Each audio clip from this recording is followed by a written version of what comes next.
Subscribe کریں live عزاداری جلال پور channel کو اور ساتھ ہی بیل آئیکن ضرور دبائیں۔ الرحمن الرحیم الحمد للہ رب العالمین والصلاة والسلام على اشرف الخلائق اجمعین سیدنا وسید الاولین والآخرین حبیبنا وحبیب الہ العالمین امام المرسلین وخاتم النبیین ابی القاسم المصطفى محمد اللهم صل على محمد وآل محمد وعلى أهل بيته الطيبين الطاهرين الهداة المهديين المعصومين المظلومين واللعنة الدائمة على أعداء الحق والدين. أما بعد فقد قال الله تعالى عز اسمه في محكم كتابه ومتقن خطابه بسم الله الرحمن الرحيم قل لله المشرق والمغرب يهدي من يشاء إلى صراط مستقيم صدق الله العلي العظيم. اللهم صل على محمد وآل محمد. ایک اور بلند کر صلوات. اللهم صل على محمد وآل محمد. قرآن حکیم کے سورہ مبارکہ بقرہ کی 142ویں آیت کا ایک حصہ آپ حضرات کے سامنے تلاوت کرنے کا شرف حاصل کیا ہے. مختصر الفاظ ہیں لیکن اتنے عمیق اتنے عمیق اتنے عمیق اتنے عمیق معانی ہیں اس میں کہ اس ضمن میں شاید علم کلام اسلامی یعنی عام زبان میں کہا جائے کہ دینیات کی مشکل ترین بحثیں یہاں نمودہ ہیں. یعنی یہ کوئی مبالغہ نہیں ہے. تسلسل فکری یہ ہے آپ حضرات مستحضر ہیں یعنی آپ حضرات کے پیش نظر ہے یہ بات کہ گزشتہ جو عشرہ محرم میں نے یہاں آپ حضرات کے سامنے خطاب کیا تھا اس میں عنوان تھا حقیقت اور حسین، اور اس مرتبہ اس سرنامے قرآنی کے ضمن میں عنوان ہے مشیت اور حسین. ایک صلوات پڑھ دیجیے. اللهم صل على محمد وآل محمد.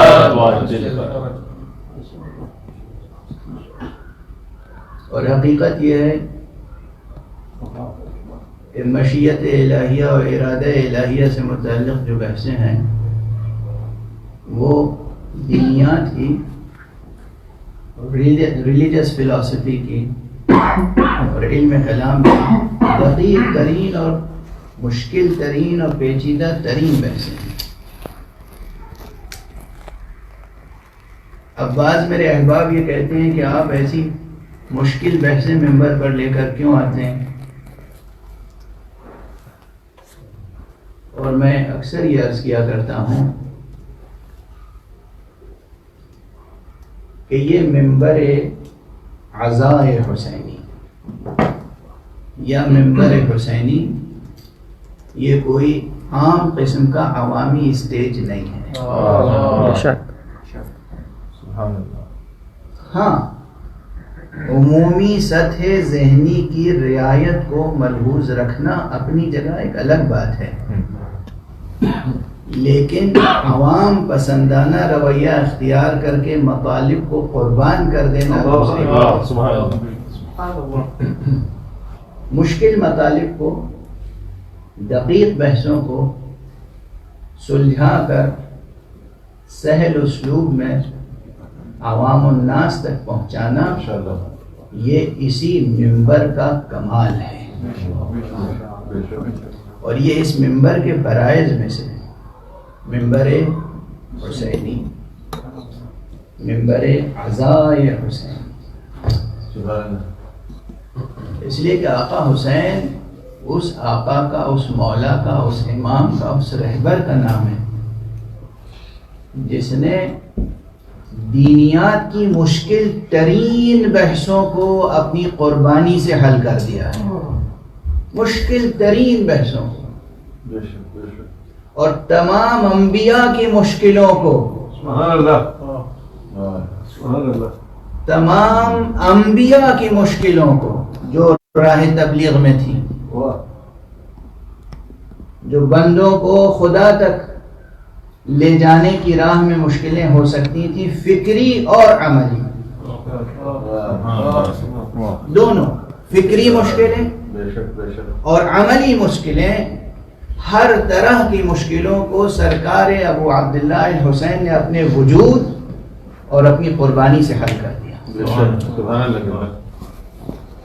یہ حسین. ایک صلوات پڑھ دیجیے.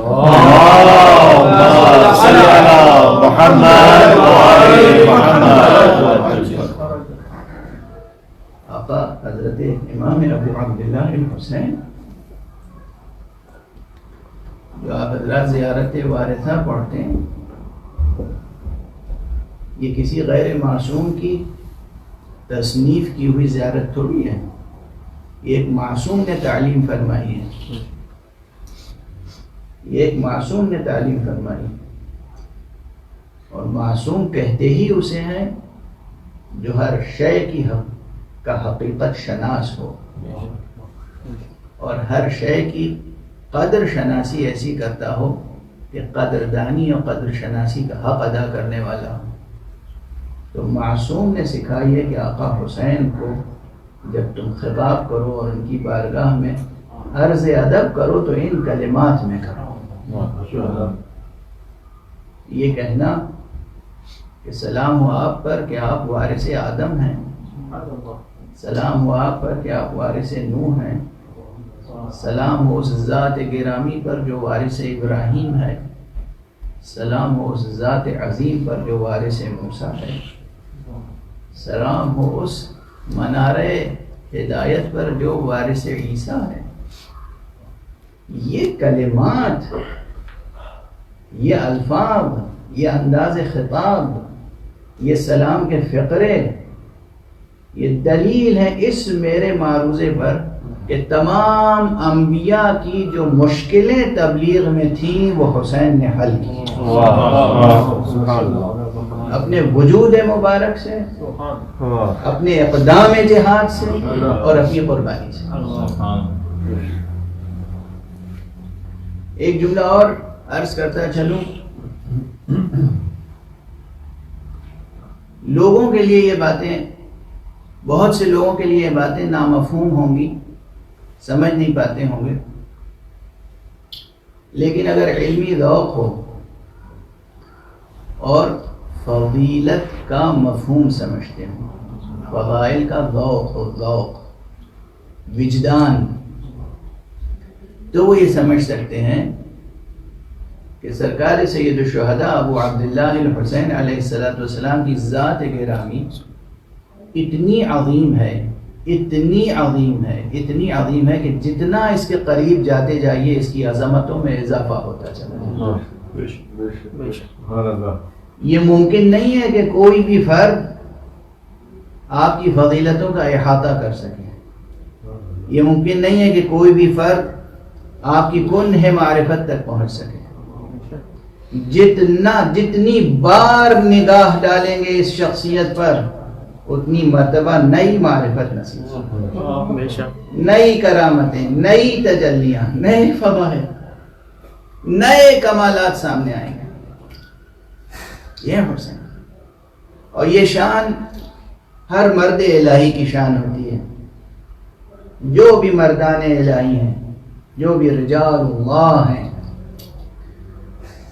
انبیاء، مرسلین، اولو العزم، پیغمبر، اور خصوصیت کے ساتھ یہ 14 معصومین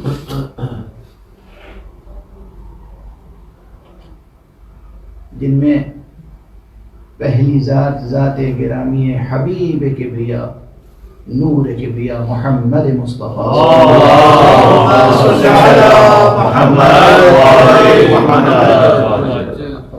اور اس کے بعد پھر علی ترتیب معصومین کی ذوات مقدسہ ہیں.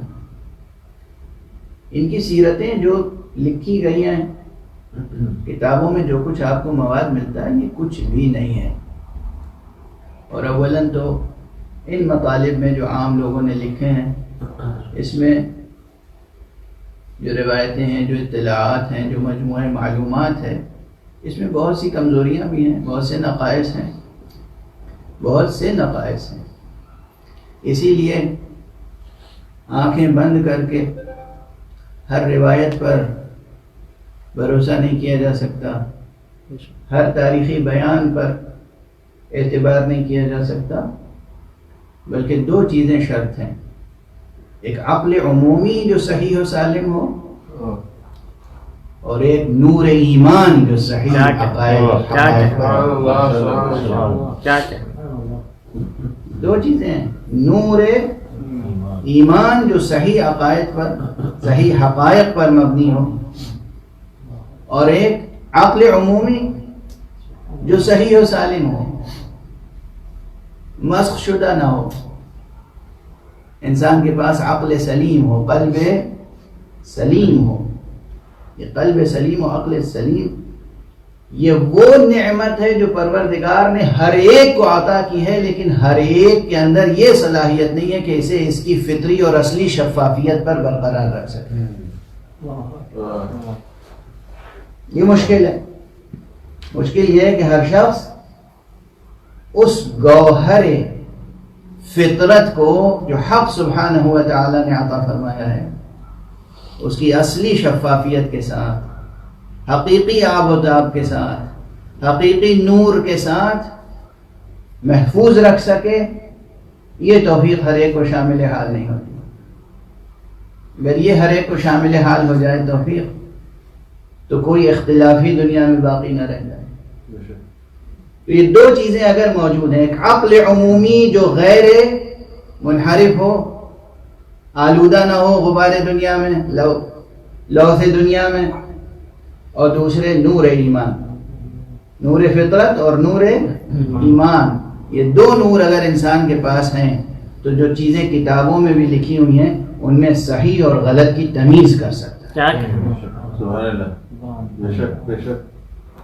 اور یہ وعدہ الہی ہے. میں عرض کروں، یہ وعدہ الہی ہے کہ اگر تم ایمان اور عمل صالح بجا لاؤ گے تو اللہ خود تمہیں ایک ایسا نور عطا کرے گا کہ تم حق اور باطل میں فرق کر سکو.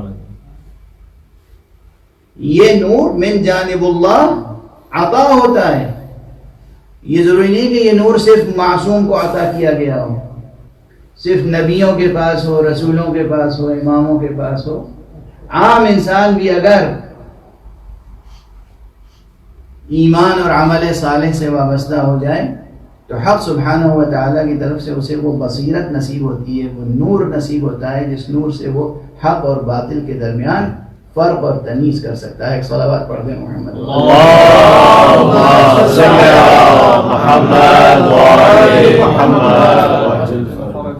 بہرحال آج ہلال محرم نمودار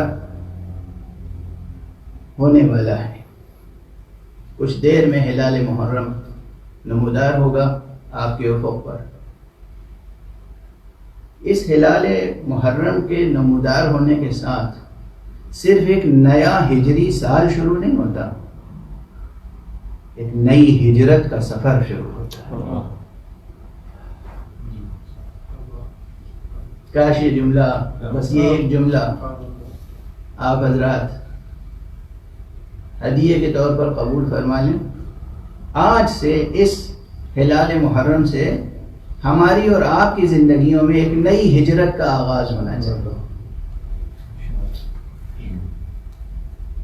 نئی ہجرت کا آغاز کیا معنی؟ یہاں ٹھہر کر ایک بات اور عرض کر دوں، اور وہ یہ ہے کہ بعض الفاظ اور بعض اصطلاحیں اور بعض مفاہیم ایسے ہیں جو جس طرح روشن ہونے چاہیے ویسے روشن نہیں ہیں.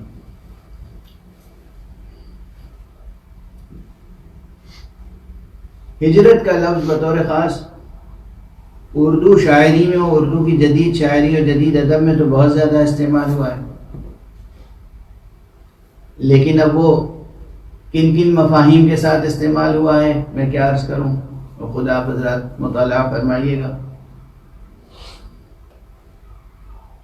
لیکن کچھ ایسا اس وقت دو مصرے کسی جدید اور نمائندہ شاعر کے ذہن میں آ رہے ہیں کہ جس شاعر کے ذہن میں ان دو مصروں کی روشنی میں ایسا لگتا ہے کہ ہجرت کے مفہوم کی عظمت تو ہے کچھ، لیکن وہ اسی مفہوم کی عظمت کی روشنی میں عملاً جو ہجرتیں ہو رہی ہیں اس پر تنقیدی نگاہ ڈال رہا ہے.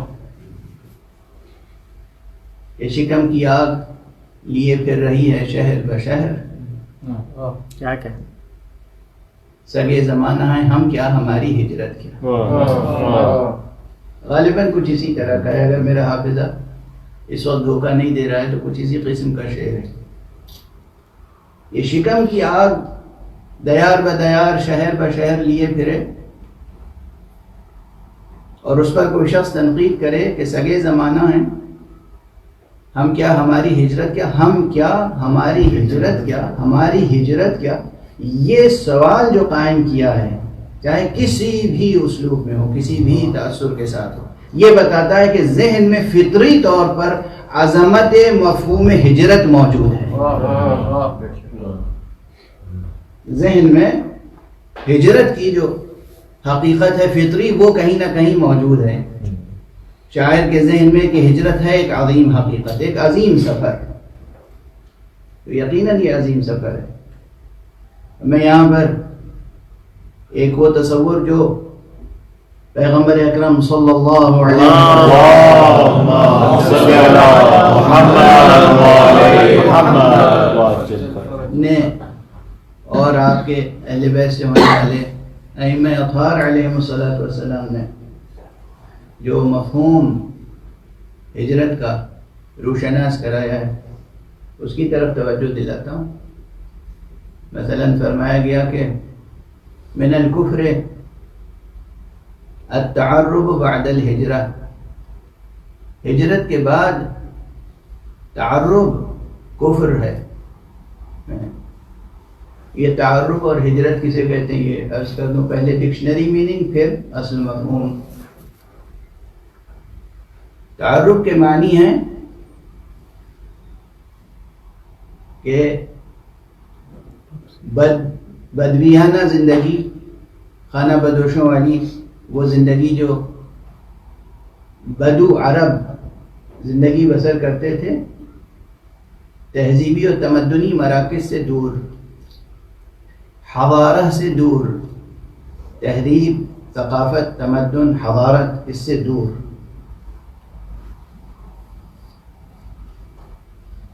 صحراؤں میں، بیابانوں میں جو زندگی بسر کرتے تھے قبل اسلام، تو اب جب اسلام آ گیا اور لوگوں نے اسلام قبول کر لیا تو کچھ لوگ مدینے آ گئے، بلکہ بہت سے لوگ مدینے آ گئے، لیکن سب تو نہیں آئے تھے. پھر بھی وہ بادیہ نشینی تو باقی تھی. تو وہ جو صاحبان ایمان بادیہ نشین تھے کیا کافر تھے؟ کافر تو نہیں تھے. بادیہ نشین ہونے کے باوجود کافر تو نہیں تھے. تو پھر مفہوم کیا ہے؟ یعنی یہ کہ ہجرت کے بعد دوبارہ بادیہ نشینی اختیار کر لینا کفر ہے. اب یہاں فقہی اسلوب میں گفتگو کی جائے تو بہت طویل ہے اور غالباً متحمل نہیں ہے یہ وقت اور یہ مختصر سا مجمع. اب یہاں پر میں عرض کروں کہ مقصد اصلی صرف یہ نہیں ہے کہ آپ گاؤں میں رہیں، دیہات میں رہیں، بدمیانہ زندگی بسر کریں یا شہر میں آ جائیں، شہری تمدن کو اختیار کریں. یہ مقصد نہیں ہے. ان لفظوں کے پیچھے مفہوم بڑا ہے. مفہوم یہ ہے کہ علمی اعتبار سے، تہذیبی اعتبار سے، فکری اعتبار سے ترقی کے بعد پھر قدم پیچھے ہٹا لینا کفر ہے.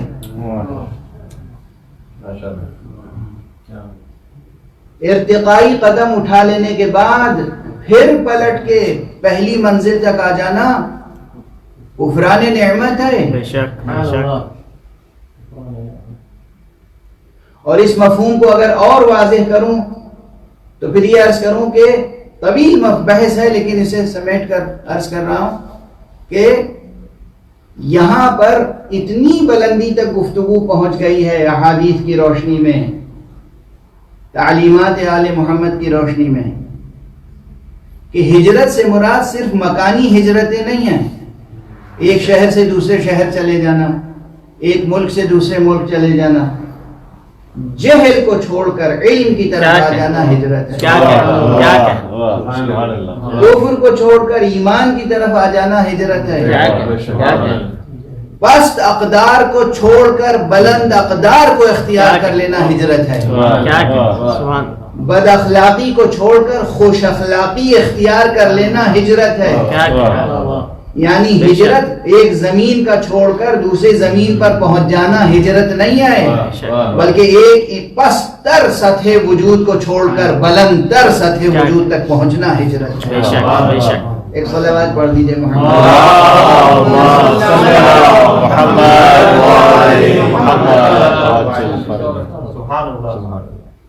اب ہجرت کا مفہوم واضح ہوا کہ ہجرت سے مراد کیا ہے، کس چیز کو چھوڑنا ہے اور کس چیز کو اختیار کرنا ہے. اب یہ ہمارے بزرگوں کے محاورے ہیں. حوزہ علمیہ میں، مدارس میں جب کوئی طالب علم آتا تھا تو پوچھتے تھے کہ تم نے کب ہجرت کی بھائی،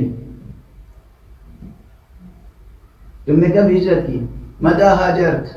اگر اس کے بارے میں کسی اور سے پوچھ رہے ہیں، یعنی جو استاد ہے مسئول ہے وہ پوچھ رہا ہے کہ یہ جن صاحب کو تم لائے ہو تعارف کرا رہے ہو کہ یہ طالب علم ہیں، تو یہ بتاؤ متى ہاجر، انہوں نے ہجرت کب کی، یعنی کب علم کی طلب پیدا ہوئی، طلبگی کب اختیار کی، کب یہ طالب علم بنے. جس وقت یہ طالب علم بنے جب طلبگی اختیار کی، جب انہوں نے پورے وجود کے ساتھ یہ فیصلہ کیا کہ اب ہمیں علم حاصل کرنا ہے، وہ لمحہ ہے لمحہ ہجرت. اس وقت یہ مہاجر ہو گئے.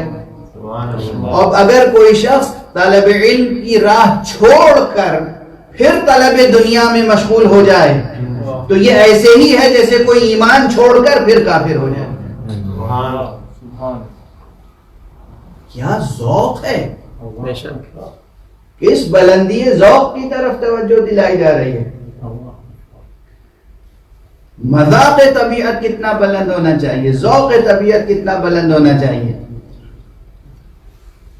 کہ اگر طلب علم کی طرف آئے ہیں تو یہ ہجرت، اور طلب علم کو ترک کر دیا تو وہ یا تعرب ہے، یعنی پھر بادیہ نشی ہو گئے، یعنی پھر کفر کی طرف پلٹ گئے. اور ہمارے یہاں اگر یہ مفہوم واضح ہو جائے کہ علم کو چھوڑ، جہل کو چھوڑ کر علم کی طرف آنا ہجرت ہے، کفر کو چھوڑ کر ایمان کی طرف آنا ہجرت ہے، بد اخلاقیوں کو چھوڑ کر خوش اخلاقیوں اور اچھی اخلاقی قدروں کی طرف آنا ہجرت ہے، تو پھر اس جملے کو آپ آسانی سے سمجھ سکیں گے کہ یہ نمودار جو ہوتا ہے ہلال محرم یہ ہمیں اور آپ کو دعوت دیتا ہے ایک نئی ہجرت کی طرف۔ ایسی ہجرت اختیار کرو کہ پرچم عباس کے نیچے آ کر حسین کی بیعت کرو۔ صلوات پڑھ دیں محمد وعلیہ اللہم صلی علی محمد وعلی محمد۔ آپ کی زندگیوں میں صرف ایک نئے ہجری سال کا اضافہ نہ ہو، ایک نئی ہجرت کا آغاز ہو، بلندیوں کا نیا سفر سامنے آ جائے بإذن الہی، بمشیت الہیہ، بإرادہ الہیہ۔ حق سبحانہ و تعالیٰ کی طرف سے حسن توفیق آپ کے شامل حال ہو، آپ کہیں یا حسین اور ادھر سے دستگیری ہو جائے۔ ایک صلوات پڑھ دیجیے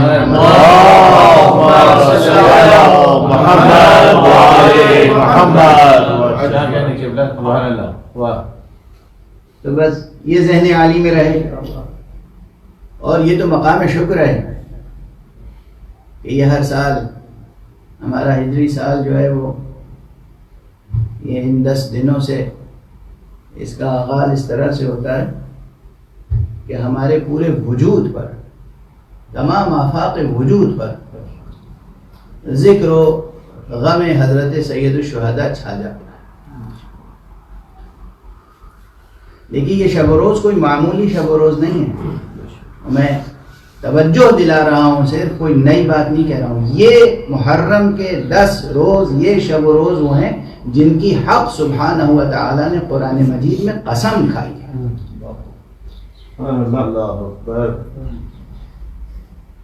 ان 10 دنوں کی اور 10 راتوں کی بسم اللہ الرحمن الرحیم والفجر ولیال عشر والشفع والوتر واللیل اذا یسر هل فی ذلک قسم لذی حجر۔ یہ کسی اور 10 راتوں کی قسم نہیں کھائی گئی ہے، یہ محرم کی 10 راتیں ہیں۔ اور یہ وہ قول ہے جو یہ نہ سمجھیے گا کہ صرف شیعہ امامیہ تفسیروں میں پایا جاتا ہے، بلکہ امام اہل سنت والجماعت، امام المفسرین بھی انہیں کہا جاتا ہے، امام فخر الدین رازی ان لوگوں میں سے ہیں جن کے دامن پر تشیع کا غبار نہیں بیٹھا ہے، تشیع کے الزام و اتہام سے بری ہیں وہ۔ اب کیا کہوں، یعنی جو علم رجال کی اسٹڈی کرتے ہیں ہمارے عام مسلمان، تو کوئی کتنا ہی عالم ہو، متقی ہو، پرہیزگار ہو، فقیہ ہو، حکیم ہو، متکلم ہو، محدث ہو، سب کچھ ہو، لیکن اگر اس میں حب اہل بیت ہے اور تشیع کا شائبہ پایا جاتا ہے تو اسے رد کر دیتے ہیں، کہتے ہیں کہ یہ ہم اس سے حدیث قبول نہیں کریں گے، اس لیے کہ اس سے بو تشیع آتی ہے۔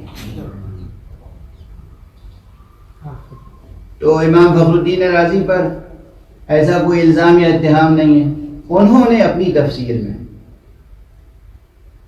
چند اقوال لکھے ہیں، جس میں دوسرا قول یہ ہے کہ یہ والفجر ولیال عشر سے مراد محرم کے ابتدا کے روز و شب ہیں، یہ ایام ہیں۔ تو اگر یہ قول ایسا ہوتا کہ جو قابل اعتبار نہ ہوتا تو یقیناً وہ اس کا ذکر نہ فرماتے۔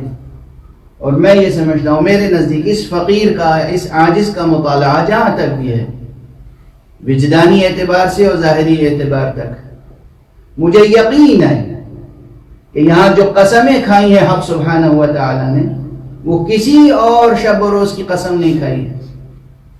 یہ محرم کے دن ہیں، یہ محرم کی راتیں ہیں، یہ 10 راتیں، والفجر ولیال عشر، یہ 10 راتیں وہ ہیں۔ اگر ان 10 راتوں کو نور اشک حسینی سے دھو لیا آپ نے تو آپ کی دنیا بھی سنور جائے گی، آخرت بھی روشن ہو جائے گی۔ بہت اہم ہے یہ 10 روز۔ مقام شکر ہے کہ ہم ہر سال اپنے ہجری سال کا آغاز ذکر مبارک حسین سے کرتے ہیں۔ ہاں، پلٹ کر اس آیت کی طرف آؤں جس کو میں نے سلام کلام قرار دیا ہے. ارشاد الہی قل للہ المشرق والمغرب، کہہ دیجئے اے رسول کہہ دیجئے کہ مشرق بھی اللہ ہی کا ہے اور مغرب بھی اللہ ہی کا ہے. یہدی من یشاء الی صراط مستقیم، وہ جسے چاہتا ہے صراط مستقیم کی طرف ہدایت دیتا ہے. عجب مقام سخن. میں نے عرض کیا تھا کہ بہت مختصر ہے لیکن بہت گہرائی ہے اور بڑی جاذبیت ہے اس میں. اور ذرا یہ تو آپ حضرات کے ذہنوں میں رہے کہ بس عام ترجمے دیکھ کر قرآن فہمی کا حق ادا نہیں ہوتا. ترجمے ضرور دیکھیے لیکن بہت سی حقیقتیں ما ورائے ترجمہ ہوتی ہیں. ان آنکھوں سے جو پڑھتے ہیں آپ وہ ترجمہ ہوتا ہے، دل کی آنکھوں سے جو کچھ نظر آتا ہے وہ ماورائے ترجمہ حقیقتیں، وہ ماورائے الفاظ حقیقتیں کچھ اور ہوتی ہیں. کیا کہ تو قرآن مجید میں یہ فقرے کہاں پر آئے ہیں؟ سورہ مبارکہ بقرہ میں نے عرض کیا 142ویں آیت ہے غالباً، جہاں سے دوسرا پارہ شروع ہوتا ہے ہماری جدید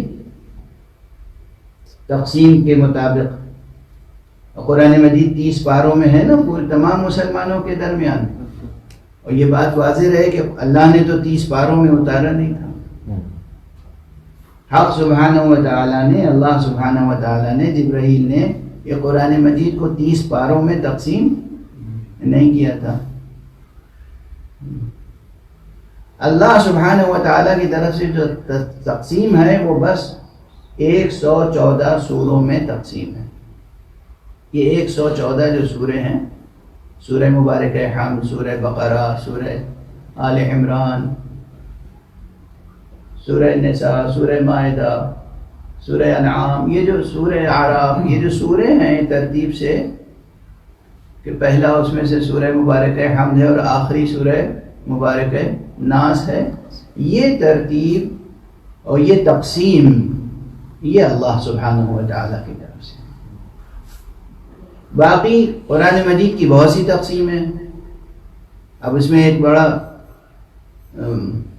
مشہور سا اعتراض ہے. وہ اعتراض کیا ہے؟ بہت سے اعتراض ایسے ہیں کہ اس کا کوئی وجود نہیں ہے، بس ایک بات ہے کہے جا رہے ہیں مخالفت میں، ایک بات ہے مخالفت میں کہتے جا رہے ہیں.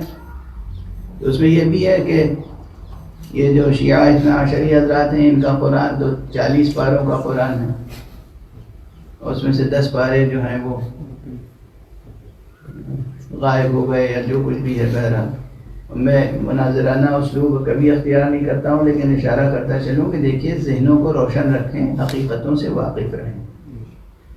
قرآن مجید یہی ہے جو مسلمانوں کے ہاتھوں میں ہے. 2 دفتیوں میں جو قرآن مجید ہے وہ بس یہی قرآن ہے.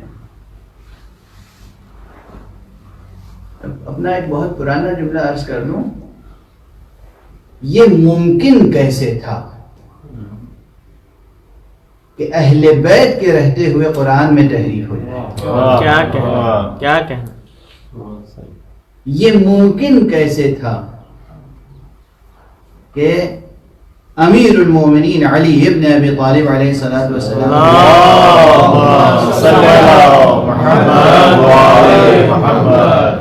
قرآن میں تحریف ہو جائے؟ ممکن نہیں، امپاسبل. اس لیے تحریف قرآن کا عقیدہ تو باطل ہے. قرآن مجید میں کوئی تحریف نہیں ہوئی. جس طرح سے قرآن مجید حق سبحانہ و تعالیٰ نے مصطفیٰ صلی اللہ علیہ وآلہ وسلم قلب مبارک پر نازل کیا تھا، اسی طرح سے یہ محفوظ رہا. لیکن قرآن مجید کی تلاوت کے لیے چونکہ مختلف آداب، مختلف طریقے ہیں.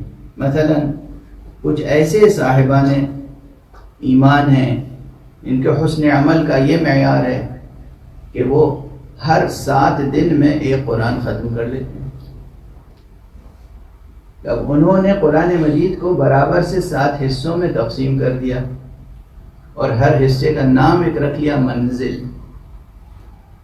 تو اب 7 منازل، یہ 7 منازل خدا کی طرف سے تھوڑی تقسیم ہے. کچھ لوگ ایسے بھی ہیں جو 3 دن میں قرآن مجید ختم کر لیتے ہیں. یہ بات مشہور ہے، معروف ہے. امام انقلاب اسلامی آیت اللہ العظمیٰ روح اللہ خمینی رضوان اللہ تعالی علیہ کے لیے کہ 3 دن میں قرآن ختم کر لیا کرتے تھے. عموماً ہر 3 دن میں ایک ختم قرآن فرماتے تھے. وہ تمام اپنی مشغولیتوں کے باوجود درس، بحث، اصول، فقہ، نماز جماعت، امت کے مسائل،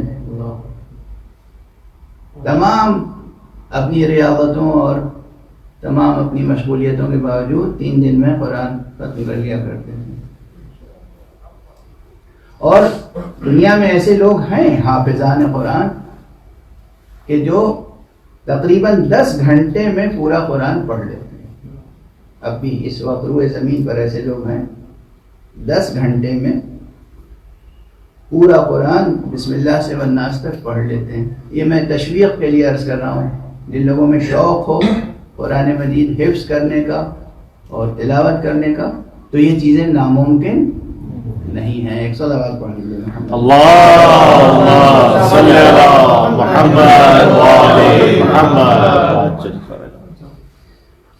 تو بہرحال لیکن بہتر یہ ہے، یہ عرض کر دوں ساتھ میں، بہتر یہ ہے کہ یعنی اس سے پہلے یہ عرض کر دوں کہ میں ایسے لوگوں سے شخصی طور پر واقف ہوں. میں جانتا ہوں ایسے لوگوں کو جو 10 گھنٹے میں قرآن ختم کرتے ہیں. اور یہ اس لیے ذکر کر رہا ہوں کہ یہ غیر معصوم لوگ ہیں، یہ عام افراد ہیں. اس لیے اگر کسی معصوم کے لیے یہ روایت ملے کہ ایک شب میں قرآن ختم کر لیتے تھے یا ایک شب میں 1000 رکعت نماز پڑھ لیتے تھے تو اس کا انکار نہ کیجیے گا. انکار جہالت ہے، انکار جہالت ہے. عام انسان آج اس روئے زمین پر موجود ہیں جو 10 گھنٹوں میں قرآن مجید ختم کر لیتے ہیں. یعنی 30 پارے لفظ بلفظ 10 گھنٹوں میں، 11 گھنٹوں میں، 12 گھنٹوں میں، 14 گھنٹوں میں. اس سے کم میں بھی ختم کرنے والے ہیں لیکن انہیں میں پسند نہیں کرتا ہوں کیونکہ وہاں بعض الفاظ پورے طور پر ادا نہیں ہو پاتے ہیں. لیکن بہرحال 9-10 گھنٹے میں اگر کوئی قرآن ختم کر لیتا ہے تو نارمل ڈیز اینڈ نائٹس جہاں ہیں، جہاں 12 گھنٹے کی رات اور 12 گھنٹے کا دن ہے، وہاں ایک رات میں قرآن ختم ہو سکتا ہے. اور جو شخص ایک رات میں قرآن ختم کر سکتا ہے وہ ایک رات میں 100 رکعت نماز یا 1000 رکعت نماز بھی پڑھ سکتا ہے. یہ سب اپنے ذوق اور شوق کی بات ہے. بہرحال پیغمبر صلی اللہ علیہ وآلہ وسلم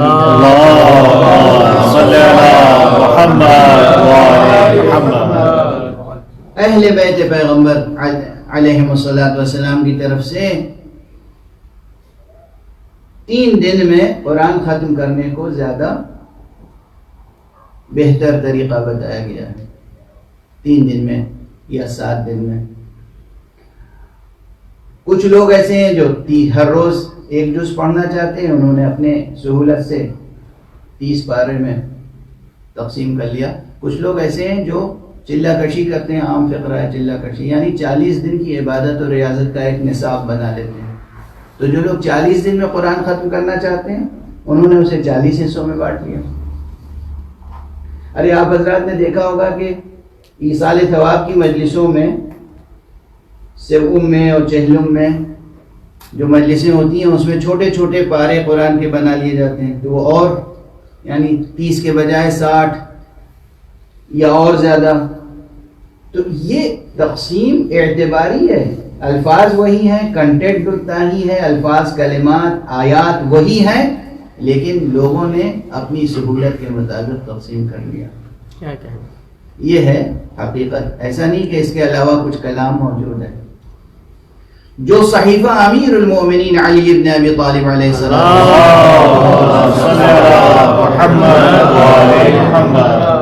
وہ صحیفہ اس کی شان یہ تھی کہ اس میں آیات کے معانی، مفاہیم کے مصادیق، شان نزول، مراد الہی کی طرف اشارے تھے. بیان تفسیر کے ساتھ تھا وہ قرآن، جو یقیناً امام زمانہ عجل اللہ تعالی فرجہ الشریف کے پاس محفوظ ہے.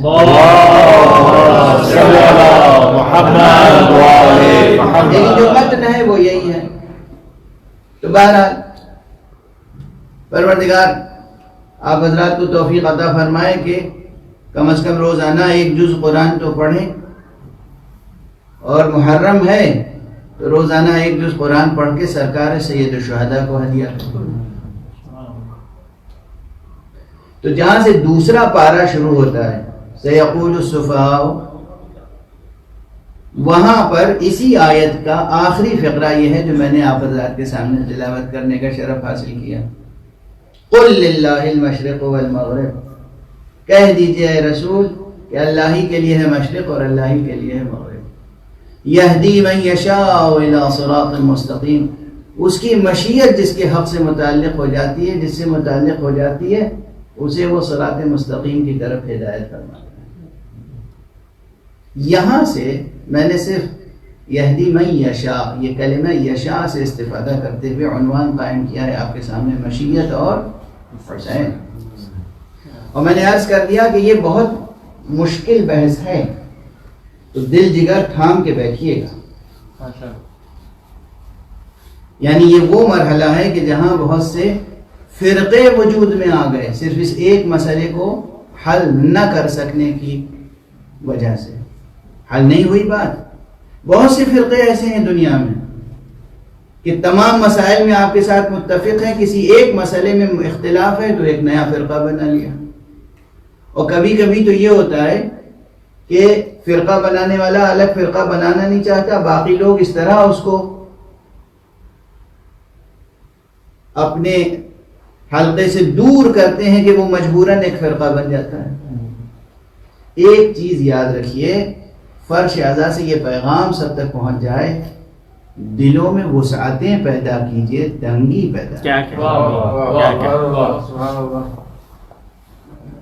ایمان کی خیرات بانٹیے، نور ایمان کو عام کیجئے.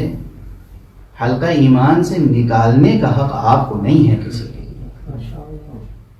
جب تک کوئی شخص خود اعلان کر رہا ہے، کوئی بھی ہو،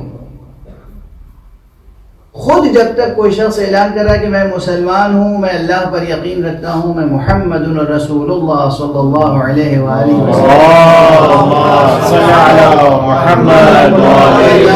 اور آخری رسول سمجھتا ہوں، ختم نبوت پر اس کا یقین ہے، تو آپ اسے دائرہ اسلام سے خارج نہیں کر سکتے. کون سا مسئلہ اصول دین سے لے کر فروع دین تک ہے جس میں علماء کے درمیان اختلاف نہیں ہے؟ کون سا مسئلہ ایسا ہے کہ جس میں مفکرین کے درمیان دو رائے نہیں ہیں؟ سوچنے والے ذہنوں کے طریقے الگ الگ ہوتے ہیں. ایک ہی حقیقت کو کوئی کسی طرح سے بیان کرتا ہے، کوئی کسی طرح سے بیان کرتا ہے. اختلاف بیان، اختلاف اسلوب، اختلاف نظر، اختلاف رائے، اس کا احترام کرنا انسانیت ہے. اختلاف رائے کو برداشت نہ کرنا انسانیت نہیں ہے.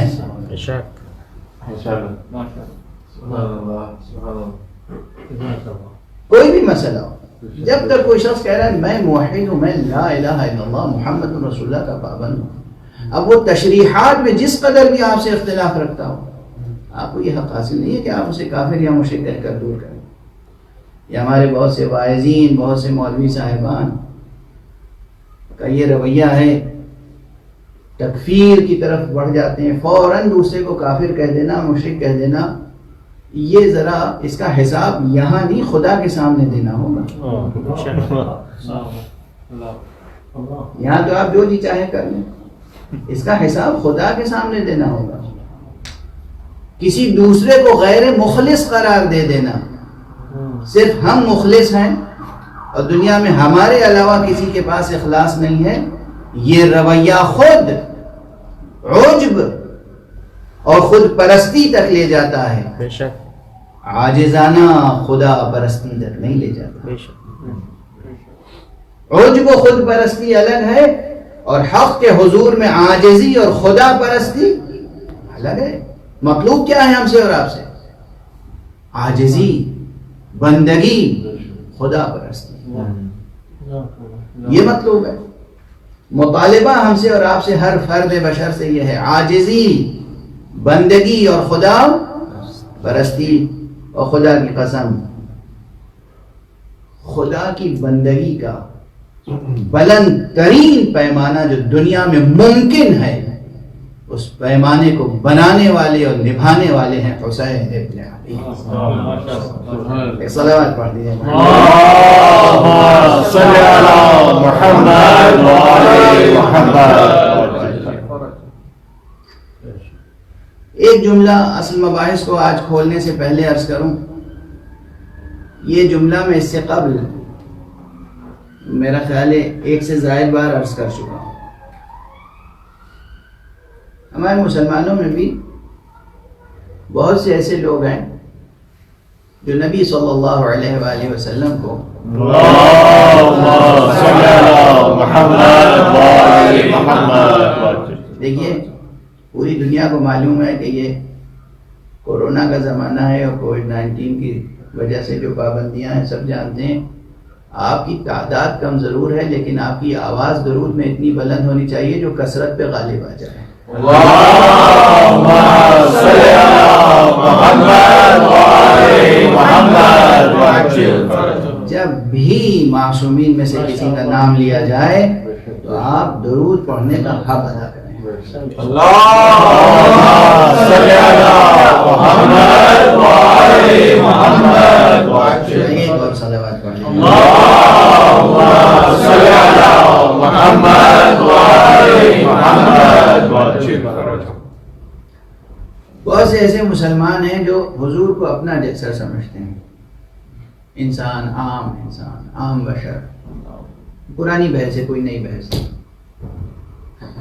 اور ظاہر ہے جب حضور ہی کو اپنا جیسا سمجھتے ہیں. اب بھائی ایک جملہ اور کہی دوں پھر، حضور تو حضور ہیں، بہت سے تو ایسے ہیں جو خدا ہی کو اپنا جیسا سمجھتے ہیں.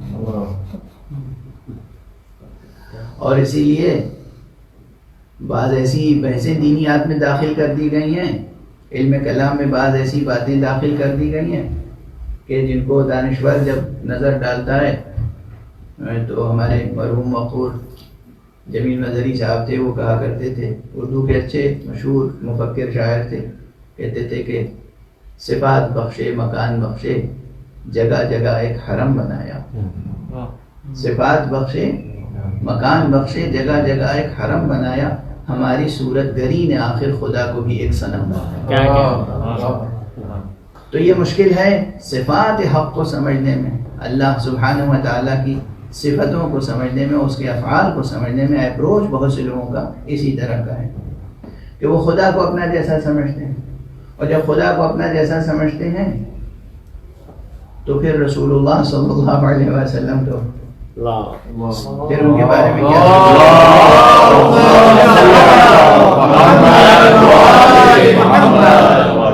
اور حضور علیہ السلام سے آگے بڑھ کر پھر ائمہ اطہار سے متعلق ان کا رویہ کیا ہو سکتا ہے، اس کے بارے میں بس کتابیں پڑھ لیجئے. اس لیے کہ بس اگر روایتوں کی طرف میں حوالہ بھی دوں گا تو میرا مزاج بہت برہم ہو سکتا ہے، یعنی فضائے دہن کی شیرینی جو ہے وہ تلخی سے بدل جائے گی. تو ہیں ایسے افراد جو ان ہستیوں کو اپنا جیسا سمجھتے ہیں. اب یہ ایک چھوٹا سا جملہ ہے، میں اس سے پہلے عرض کر چکا ہوں لیکن پھر عرض کر رہا ہوں آپ کے سامنے. حضرات محمد والے محمد، یہ ائمہ اطہار، یہ معصومین، یہ عالم بشریت کے عظیم ترین رہنما، یہ وہ ہیں کہ ہم اور آپ شریعت پر عمل کرنے کے پابند بنائے گئے ہیں، اور یہ وہ ہیں جو مشیت پر عمل کرنے کا حق ادا کرتے ہیں. دیکھیے کس قدر فاصلہ ہے، کتنا فرق ہے. شریعت سے مشیت تک کتنا فرق ہے، یہ اگلی چند تقریروں میں واضح کرنے کی کوشش کروں گا انشاءاللہ. لیکن اس وقت یہ عرض کروں ظاہر کبھی کبھی ظاہر کا نام ہے شریعت اور اس کے باطن میں ہوتی ہے مشیت. اور یہ بھی کند سے ایک تعریف ہے. حق ادا نہیں ہو سکتا اتنا کہنے سے کہ ظاہر کا نام شریعت ہے اور باطن کا نام مشیت ہے. نہیں، کبھی کبھی خود معصومین علیہ الصلوۃ والسلام سے مشیت اور ارادے سے متعلق سوال ہوا تو امام جعفر صادق علیہ الصلوۃ والسلام اللهم صل على محمد وآل محمد نے ارشاد فرمایا کہ دیکھو شاء اللہ و اراد، اللہ نے چاہا اور اللہ نے ارادہ کیا، یہ دونوں ایک ہی معنی میں استعمال کرتے ہو تم. لیکن کبھی یہ ہوتا ہے کہ اللہ کسی چیز کا امر فرماتا ہے لیکن وہ اس سے کسی چیز کا ارادہ فرماتا ہے لیکن اس سے راضی نہیں ہوتا. کیا مشکل ہے، کیا مشکل ہے. اور ہمارے یہاں یہیں سے مشکل شروع ہو گئی. ایک چیز خارج میں واقع ہو رہی ہے لیکن اللہ اس سے راضی نہیں ہے. ہاں، اسی لیے میں نے کہا تھا نا بڑی دقیق بحث ہے یہ.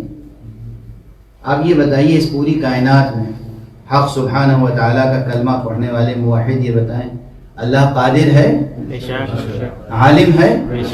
پھر ممکن ہے کہ کوئی بھی چھوٹے سے چھوٹا عمل اس کے علم کے بغیر وجود میں آ جائے؟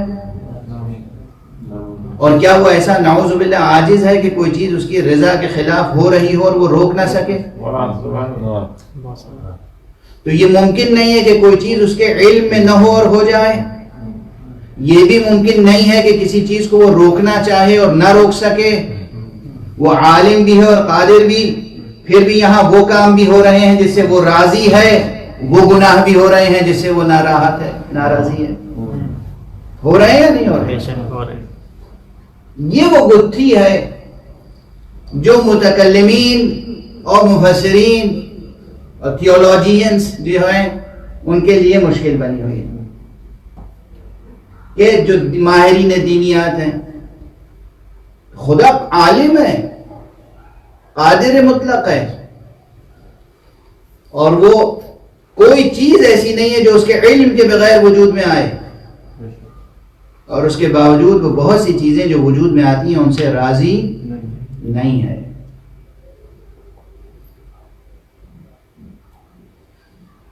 وقت گزرتا جا رہا ہے.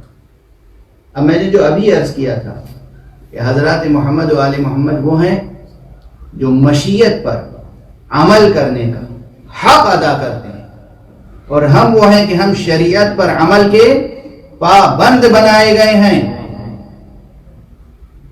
اس پوری گفتگو میں اس وقت اگر یہ ایک فقرہ یاد رہ جائے اور آپ کے دل و دماغ کو جھنجھوڑتا رہے تو میں سمجھتا ہوں کہ آج کی میری محنت سوارت ہو گئی.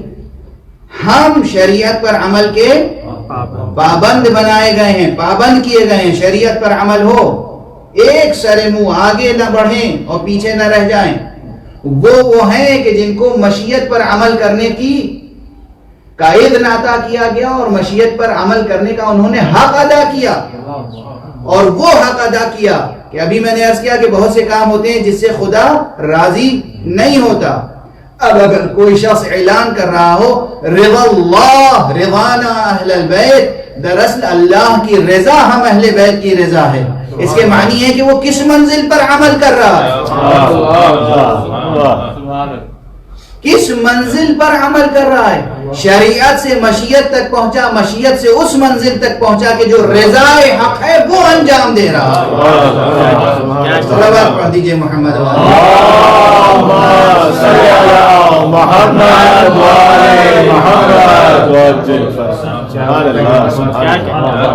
جو رضا حق ہے.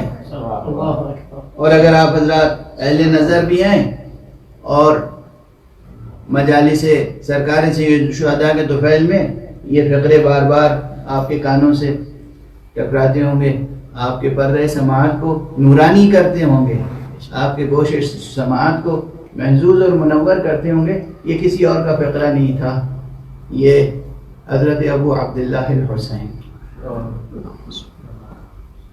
یہ امام حسین علیہ السلام کا فقرہ تھا. جب آپ مکے سے کربلا کے لیے روانہ ہو رہے تھے تو مکے میں جو خطبہ ارشاد فرمایا ہے یادگار، اس میں ایک فقرہ تھا رضا اللہ رضانا اہل البیت، دیکھو اللہ کی رضا ہم اہل بیت کی رضا ہوتی ہے۔ یہ حسین، یہ آقا حسین کا فقرہ ہے۔ کیوں؟ بس اب 2-3 فقرے عرض کروں گا۔ آج بہت سے مطالب عرض کرنا چاہتا تھا لیکن کسی سبب سے طبیعت منتشر ہو گئی تو وہ مطالب عرض نہیں کر سکا، لیکن بہرحال جب آقا حسین کو باغی شام کے مامور نے بلا کر بیعت کے لیے مجبور کرنا چاہا تو آقا حسین نے بیعت سے انکار فرمایا اور یہ ارادہ فرما لیا کہ مشیت کے جو تقاضے ہیں وہ اس طرح پورے کیے جائیں کہ رضا حق حاصل ہو جائے۔ چنانچہ روایتیں ہیں، اور یہ جو اب خلاصہ روایات عرض کر رہا ہوں یہ تمام تاریخوں میں مشترک ہے، جزئیات میں تو اختلاف ہے، لیکن تمام کتابوں میں جو مطالب ہیں اس میں جو مشترک عنصر ہے وہ یہ کہ مدینہ چھوڑنے سے قبل آپ بار بار اپنے نانا کی قبر مبارک پر گئے، فوراً ہی خوف کے عالم میں مدینہ نہیں چھوڑ دیا۔ آقا حسین کا جاہ و جلال تھا، آقا حسین کو ایک دنیا پہچانتی تھی، اور آقا حسین ایک ایک واقعات کی واقفیت رکھتے تھے، علم رکھتے تھے۔ اب یہ علم امام کی بحث ہے، علم رکھتے تھے کیا ہونے والا ہے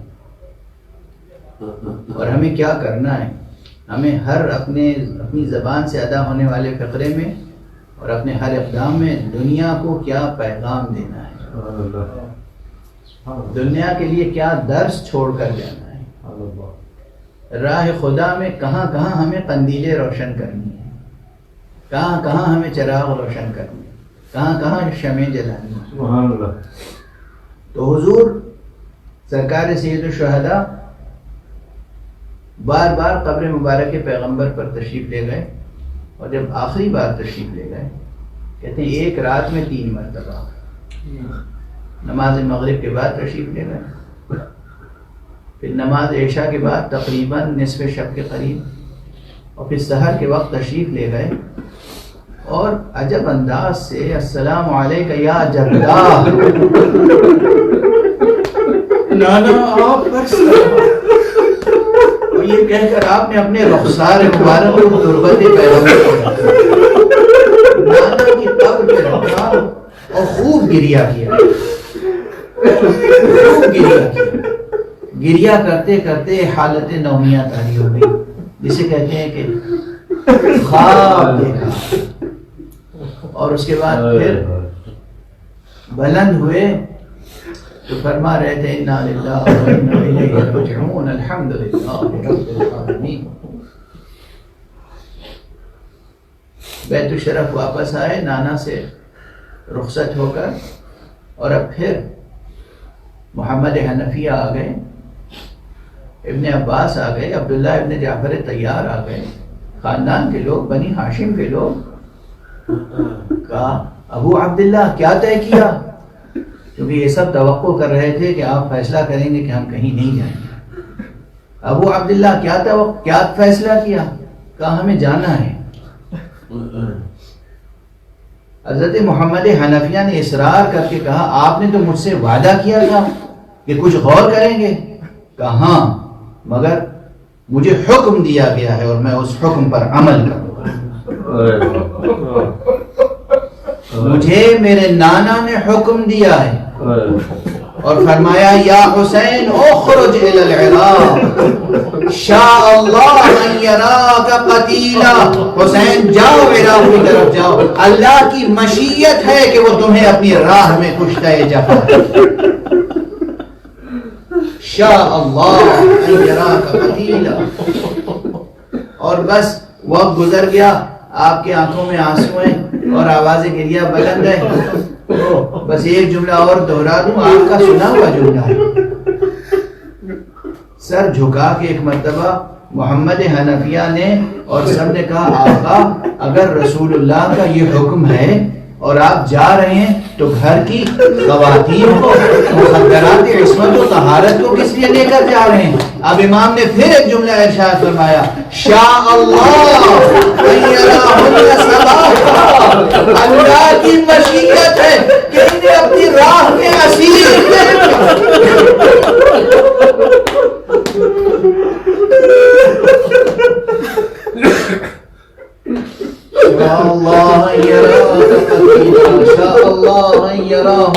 سبایا کیا مقام ہے کیا منزل ہے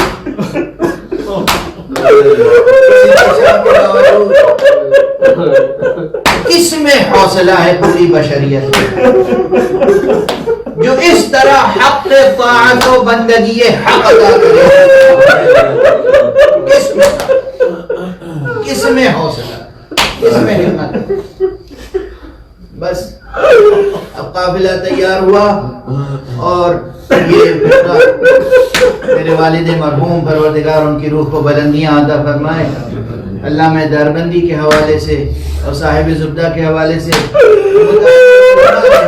نقل کیا کرتے تھے میں بھی نقل کر رہا ہوں آپ کے سامنے کہ جب قافلہ چلا ہے تو آقا حسین سب کو ساتھ لے آپ کی ایک بیمار بچی ایسی جسے آپ نے جناب بیوی ام سلمہ کے پاس یقیناً چھوڑنے کی کچھ مصلحتیں رہی ہوں گی یقیناً کچھ اسباب رہے ہوں گے یقیناً کچھ حکمتیں رہی ہوں گی یقیناً کچھ امانتیں سپرد کی ہوں گی کہتے ہیں کہ جب قافلہ آگے بڑھا تو بار بار پلٹ کے امام بیت الشرف کی طرف دیہڑی میں وہ بیمار بیٹی کھڑی ہوئی یقیناً جناب ام سلمہ بھی کھڑی ہوئی گی اور بیویاں بھی ہوں گی جناب ام البنین ہوگی پورا قربہ ہوگا حسین کی بیٹی ہے حسین جا رہے ہیں ایک مرتبہ دیکھا کہ لڑکاتے ہوئے بیوی نے قدم گھر سے باہر رہے بس امام نے قافلہ روک لیا ٹھہر جاؤ رک جاؤ ایک مرتبہ پھر رخصت ہو لیتے ایک مرتبہ پھر بیٹی کو کلیجے سے بیٹی خلیق سے ملی اور اس کے بعد جب بیوی ام رباب کے پاس پھیلا دیا آغوش کو پھیلایا بیوی رباب آغوش میں 6 مہینے کا ننھا بچہ بہن کے آغوش میں آ گیا اب بہن کے آغوش میں جیسے ہی یہ بچہ آیا قابلے کی ایک فرد نے چاہا واپس لے لے یہ بہن کی آغوش سے جدا نہیں ہو رہا تھا پہلے آقا امام آگے بڑھے اور بچے کے کانوں میں کچھ کہا اور بچہ حمد کے بعد کی آغوش میں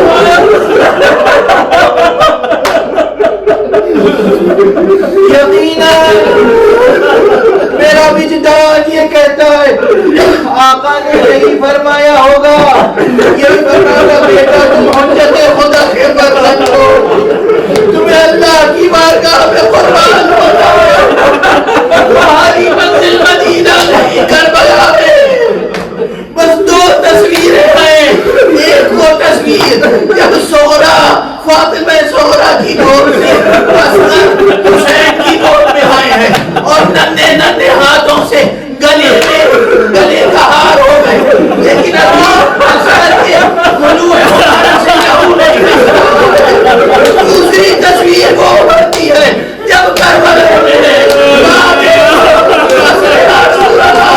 یہی ننھا بچہ ہے حسین کے گلے پہ